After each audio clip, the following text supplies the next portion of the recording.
क्या बात है बमसी? मेरे जहन में एक नहीं बल्कि बहुत सारी बातें चल रही हैं तुर्कुत भाई। सुकून नहीं मिल रहा। कुछ हमें भी बताओ बमसी। भाई मंगोलों को तो हम शिकस्त दे ही देंगे इंशाअल्लाह। अब चाहे वो 100 हो या 1000 इससे फर्क नहीं पड़ता। लेकिन भाई अगर सेल्जूक सल्तनत हमारे साथ नहीं तो फिर क्या करेंगे हम?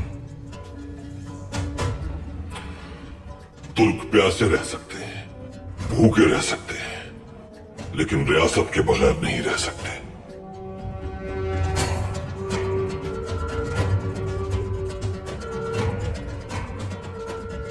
ईमान और इंसाफ के साथ इस दुनिया पर हुकूमत करने का वक्त आ गया है बमसी।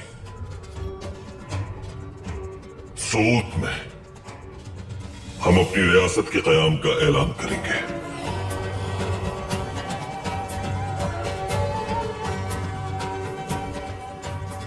जब कोई हुक्मरान बाकी न रहे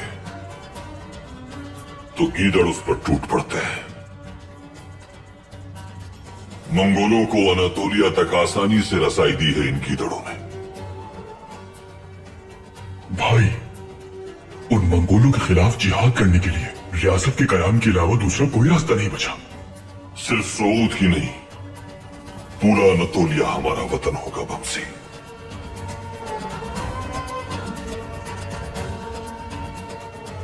हम अनातोलिया को अपना वतन बनाने वाले शहीदों की औलाद हैं।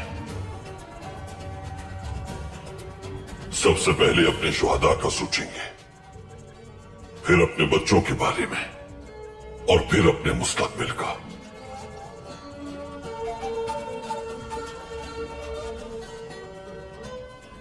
और इस मकसद की तकमील के लिए अपनी जान देने से भी दरेख नहीं करेंगे। इंशाअल्लाह भाई, इंशाअल्लाह भाई, इंशाअल्लाह। हम लोग अपनी कुव्वत बसीरत, अपने ईमान और रिवायात पर भरोसा करेंगे।